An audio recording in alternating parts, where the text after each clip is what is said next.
सर्वेभ्यो नमो नमः। सबको नमस्कार। आज की हमारी कक्षा का विषय है सर्वनाम शब्द रूप, और वो भी हम पुल्लिंग के शब्द रूपों का आज परिचय जानेंगे। तो थोड़ा सा पिछला रिवाइज कर लेते हैं स्टूडेंट्स। हमने क्या क्या किया था अभी? कारक किए थे, कारक की परिभाषा जानी थी, विभक्ति किसे कहते हैं, शब्द रूप क्या होते हैं, कारक किसे कहते हैं। हाँ जी, बताइए स्टूडेंट्स। क्रिया के साथ जो साक्षात संबंध रखता है उसे कारक कहते हैं। बिल्कुल सही कहा आपने। और विभक्तियाँ जो कारकों के चिन्ह होते हैं, उन चिन्हों के द्वारा विभक्तियों का ज्ञान हो जाता है। और शब्द रूपों की फॉर्मेशन कहाँ पर होती है? वाक्य बनाने में प्रयोग की जाती है। और विभक्तियों के रूप में चिन्हों सहित इसका प्रयोग किया जाता है, तो शब्द रूप हमारे बनने शुरू हो जाते हैं। उसकी फॉर्मेशन को जानने से पहले हमने जाना कि संज्ञा और सर्वनाम शब्द रूप होते हैं। संज्ञा शब्द रूप, अब संज्ञा को याद कीजिए कि आपने संज्ञा क्या बताया था हमने? किसी व्यक्ति, वस्तु, स्थान के नाम को हम संज्ञा कहते हैं। और सर्वनाम किसे कहते हैं? जो संज्ञा के स्थान पर प्रयोग किए जाते हैं। तो आज स्टूडेंट जो संज्ञा के स्थान पर जो प्रयोग किए जाते हैं उन सर्वनाम शब्द रूपों को हम जानेंगे। पर उसको जानने से पूर्व हमारी कक्षा का हमेशा से ये प्रयास रहता है, अपनी शिक्षा, अपनी किताब, अपना सिलेबस करने के साथ साथ हम अपने जीवन के सिलेबस को भी करते रहें।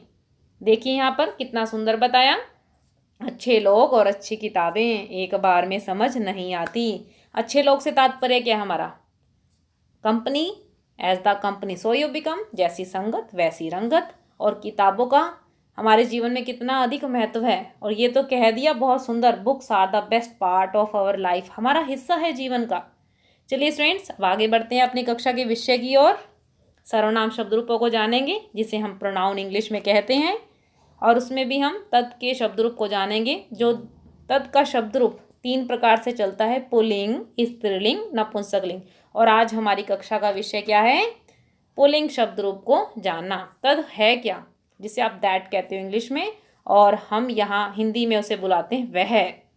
और दूर खड़ी, दूरी को बताने के लिए, या दूर खड़ा व्यक्ति है उसको बताने के लिए हम दैट यूज़ करते हैं। और संस्कृत में हम यूज़ करते हैं तद शब्द रूप।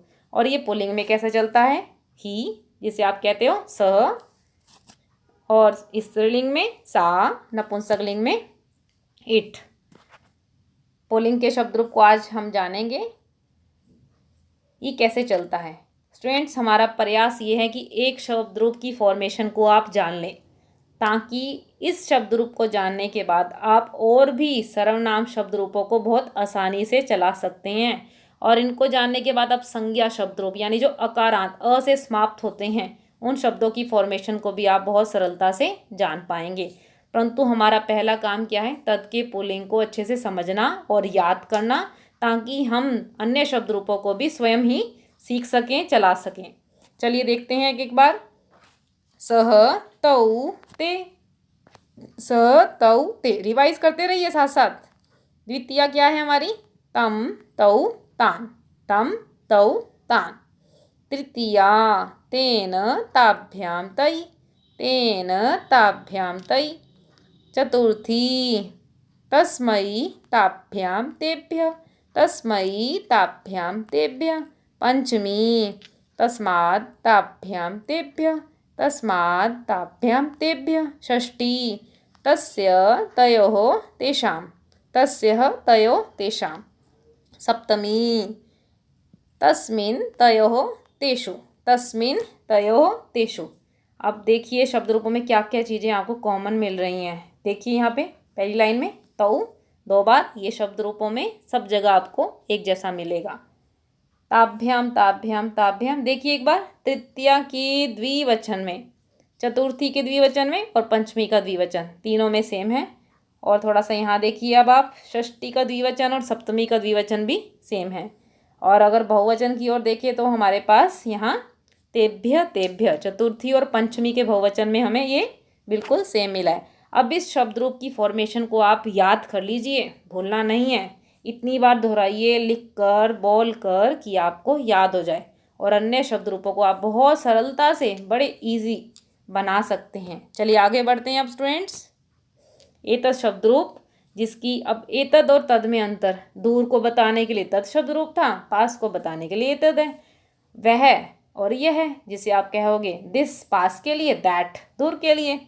चलिए आप भाई इसकी फॉर्मेशन को जानते हैं, कैसे चलेगा ये। पहले इसको पुल्लिंग में क्या कहते हैं, एषः, स्त्रीलिंग में एषाः और नपुंसकलिंग में एतत्। प्रथमा विभक्ति इसकी देखते हैं। याद आपने रखना है तद के पुल्लिंग को और चलाना इसको है। वहाँ पर था सह तौ ते, यहाँ बनेगा एष। सिर्फ एक परिवर्तन आपको याद रखना है और पिछला जितना भी आपने याद किया है उसके साथ ए जोड़ते जाइए और आपके पास दूसरा शब्द रूप भी तैयार हो जाएगा। सह तौ ते एषः एतौ एते। द्वितीया तं तौ तान् एतं एतौ एतान्। तृतीया तेन ताभ्यां तैः एतेन एताभ्याम् एतैः। चतुर्थी तस्मै ताभ्यां तेभ्यः एतस्मै एताभ्याम् एतेभ्यः। पंचमी तस्मात् ताभ्यां तेभ्यः एतस्मात् एताभ्याम् एतेभ्यः। षष्ठी तस्यः तयोः तेषाम् एतस्यः एतयोः एतेषाम्। सप्तमी भूलना नहीं है, याद रखिए पिछले शब्द रूप को। कौन सा शब्द रूप, तद का जो पुल्लिंग किया है उसके माध्यम से हमने एतत् के शब्द रूप को भी बहुत आसानी से हमने याद कर लिया है। एतस्मिन् एतयोः एतेषाम्। अगर आप इस शब्द रूप की फॉर्मेशन देखिए एक बार, तो आपको सिर्फ एक शब्द जो प्रथमा के एक वचन में है एषः याद रखना है और सारा का सारा शब्द रूप बिल्कुल वैसे ही लिखकर ए जोड़ देना है, तो आपकी शब्द रूप एतत् और तत् दोनों तैयार हो गए। चलिए स्टूडेंट्स आगे बढ़ते हैं। आप अभी तक किसी का कोई डाउट हो तो आप पूछ सकते हैं बिल्कुल। यहाँ आपको सिर्फ एक प्रथमा का एक वचन याद रखना है एषः और उसके बाद सभी के साथ एष जोड़ दे जाना है, आपके दो शब्द रूप तैयार हैं। अब हम किम के शब्द रूप को जानते हैं। यह भी आपका पुल्लिंग, स्त्रीलिंग, नपुंसकलिंग 3 में बांटा गया है। तो अभी हमारा जो विषय चल रहा है वह है पुल्लिंग शब्द रूपों को जानना। तो उसकी फॉर्मेशन भी यही है बिल्कुल जो आपने तद के पुल्लिंग को जानी। अब देखिए सह तौ ते कह कौ के। अब आपने क लगा देना है स के या त के स्थान पर। तम तौ तान कम कौ कान। तृतीया क्या थी वहाँ पे, तेन ताभ्याम तई केन काभ्याम कई। चतुर्थी कस तस्मै ताभ्याम तेभ्य कस्मै काभ्याम केभ्य। पंचमी क्या चली थी, बिल्कुल सही, तस्मात् ताभ्याम तेभ्य कस्मात् काभ्याम केभ्य। षष्ठी विभक्ति कैसे चलाई थी हमने, तस्य तयोः तेषाम् कस्य कयोः केषाम्। सप्तमी याद रखना है स्टूडेंट्स, क्या था, तस्मिन् तयोः तेषु कस्मिन् कयोः केषु। होपफुल आपको सबको समझ आ रहा होगा। हमने याद रखा है एक शब्द रूप और उसको याद रखने के बाद दो शब्द रूप एतत् का भी चला लिया और हमने किम के पुल्लिंग शब्द रूप को भी चला लिया। आगे बढ़ते हैं स्टूडेंट्स। सर्व का पुल्लिंग शब्द रूप कैसे चलता है। फॉर्मेशन बिल्कुल वही है हमारी जो तत् के शब्द रूप को अभी आपने याद किया है। ये हमारा बना स तौ ते सर्वः सर्वौ सर्वे। द्वितीया तं तौ तान् सर्वं सर्वौ सर्वान्। तृतीया तेन ताभ्यां तैः सर्वेण सर्वाभ्यां सर्वैः। चतुर्थी तस्मै ताभ्यां तेभ्यः सरस्मै सर्वाभ्यां सर्वेभ्यः। पंचमी क्या थी स्टूडेंट्स, तस्मात् ताभ्यां तेभ्यः सरस्मात् सर्वाभ्यां सर्वेभ्यः।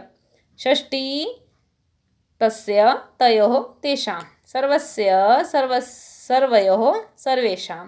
सप्तमी सर्वस्मिन् सर्वयोः सर्वेषु। तो देखिए स्टूडेंट्स आपने एक शब्द रूप को जाना और उसके बाद आपने खुद बनाए हैं। एतत् की भी फॉर्मेशन सिर्फ ए लगाना था, पहला अक्षर याद करना था एषः। किम के साथ भी किम में सिर्फ क जोड़ना था स या त के स्थान पर, वो भी आपका तैयार हो गया। अब सर्व का आपने पुल्लिंग भी खुद ही बनाया है। देखिए आपने सिर्फ सर्व जोड़ दिया सबके साथ और वैसी जो पीछे जैसे भी इसके साथ हलंत विसर्ग की फॉर्मेशन थी, अभी आपने जो तद के शब्द रूप को जानी, तो ऐसे ही आपको ये भी शब्द रूप बनाना है। तो होप आशा रख सकते हैं स्टूडेंट्स आपको समझ आ रहा होगा। अभी आपको कोई डाउट है तो आप डाउट ले सकते हैं। हाँ, तत्, एतत्, किम और सर्व के शब्द रूप को अभी हमने चलाना सीखा। चलिए स्टूडेंट्स, अगली कक्षा में हम फिर मिलेंगे नए विषय के साथ। तब तक आपका कार्य है कि पिछला जितना भी और आज का भी जितना कराया गया है इसको आपने भूलना नहीं है। सबको नमस्ते, सर्वेभ्यो नमो नमः।